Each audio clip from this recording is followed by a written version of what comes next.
The UK's biggest export in the 90s wasn't fashion or football, it was UK garage, a genre born deep in London's underground. Yet few understand how it started or why it's so important. What began as resistance soon turned into one of the most influential music movements in Black history. In this episode of Rhythm and Rhymes, we'll explore how UK garage emerged from the Black Atlantic. We'll see how immigration, limited resources, and constant marginalization sparked the birth of a genre that continues to shape music worldwide. By the end, you'll see why UK garage isn't just music. It's the legacy of defiance, connection, and cultural survival.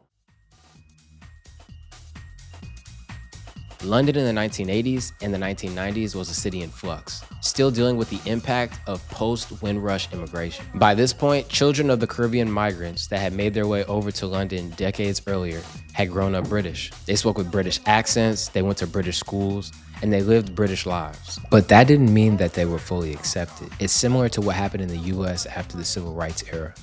Just because some laws changed didn't mean things were equal. In the UK, Black Brits still face unfair treatment in housing, jobs, police, and how they were shown in the media. A lot of British systems, from schools to broadcasters, still treated them like outsiders. That included the music industry. Mainstream radio was filled with rock, pop, and American R&B.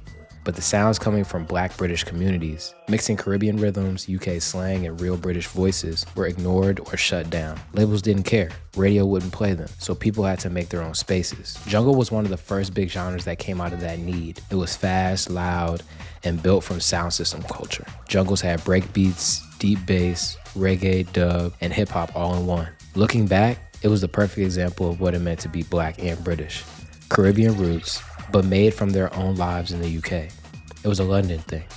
The speed, the police siren samples, and the energy of the rave, all mixed with the toasting, patois, and bass of Caribbean sound. Jungle didn't just happen, it was built out of a need to be heard when no one else was listening. That need created pirate radio, the only way the music could live and spread.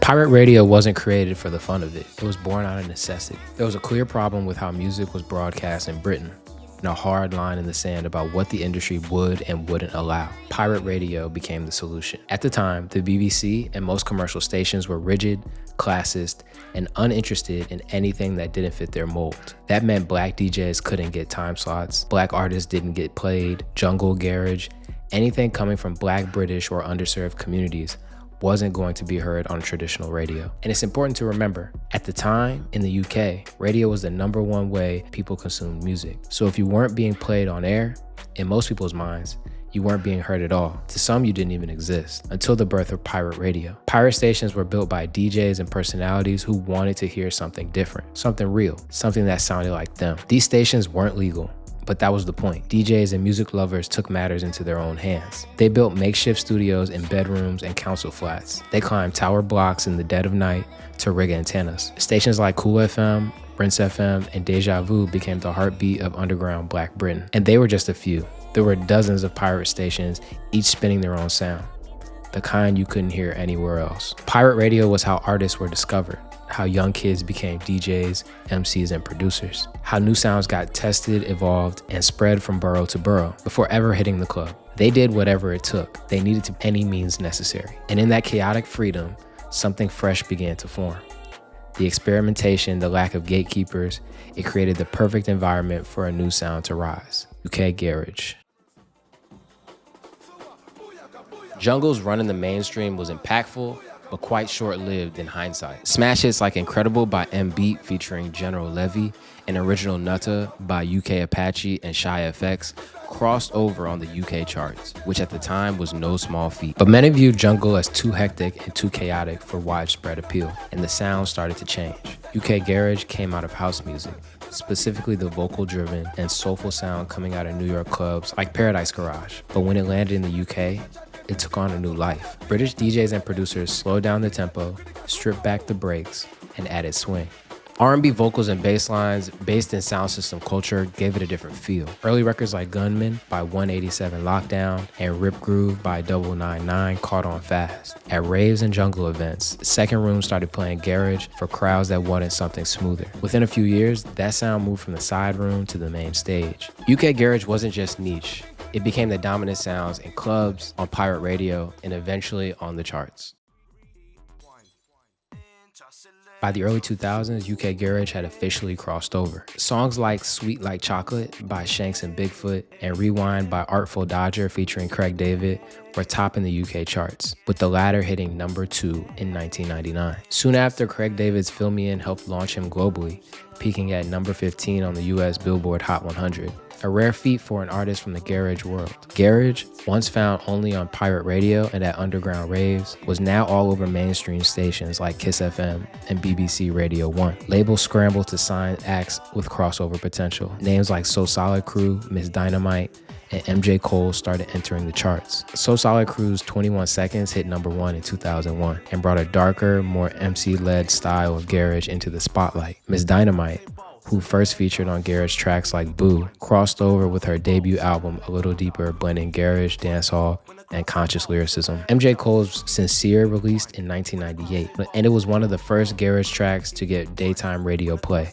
Slick production that still carried underground soul. What began as gritty and raw was now getting smoothed out. Two-step turned into pop. The bass lines got softer, the vocals got cleaner, and as the industry jumped in, the friction between pirate and commercial radio got sharper. Pirate stations like Rinse FM and Deja Vu had built the scene from the ground up, serving Black communities and playing new artists and songs without compromise. But now commercial radio was picking up cleaned up versions of the same tracks, often without crediting the culture that birthed them. This was the peak, but also the point when pressure started building. The sound was everywhere, but its original energy was getting diluted. And for many artists, especially Black British ones, commercial success came with limits. This is where they pull the age-old switcheroo. They come in with a ton of money, they buy up the rights to all the things that we've created, and then they start switching everything up, essentially watering it down. What they think they're doing is making the system more productive, more marketable to a broader audience. But in reality, they're actually just taking the essence away from the thing that made it what it actually was. They want to squeeze every dollar out possible. They don't really care about the sustainability of the things that we create in our culture.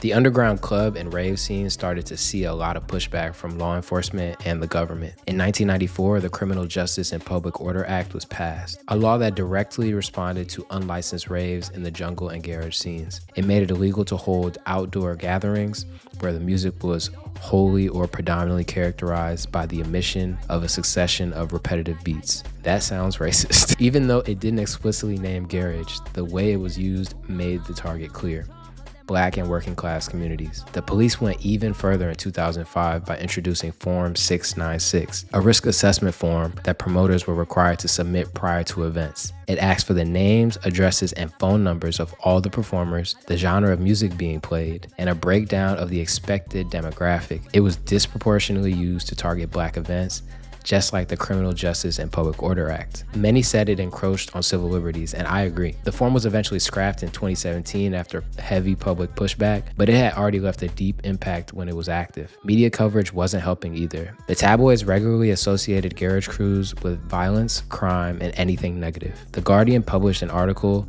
in 2001 titled Guns and Poses, written by Alex Petridis. Yeah, we're gonna throw his face up here because he had a lot to say. The article was in reference to So Solid Crew's tour being canceled after 2 people were shot at their show at London's Astoria on October 31st, 2001. There is no sense that the very fabric of British morality will be rent in twain if So Solid Crew were allowed on tour. There is simply the worry that more people with guns will be attracted to a band whose lyrics are often concerned with guns, and that somebody else will get shot. The Sex Pistols had some kind of political agenda, albeit highly confused. So Solid Crew have nothing of the sort. The Sex Pistols songs angrily articulated the boredom and frustration of a section of British youth. The tracks on They Don't Know articulate nothing more than So Solid Crew's anger at rival artists and promoters on the UK garage scene. It is a spectacularly self-obsessed album. I could go on, but you get the point. As you can see here, there's a clear disconnect. The writer is able to point out the problems that the Sex Pistols had with a British society at this time, but has no ability to resonate with So Solid Crew. So Solid Crew is articulating a similar frustration from a different part of London, a different British experience, and it's because he has no point of reference. It's almost like we speak 2 different dialects of rebellion. When I read this article initially, it reminded me a lot of how in the 90s, American rappers were perceived to the broader America, like middle America, places where we don't reside.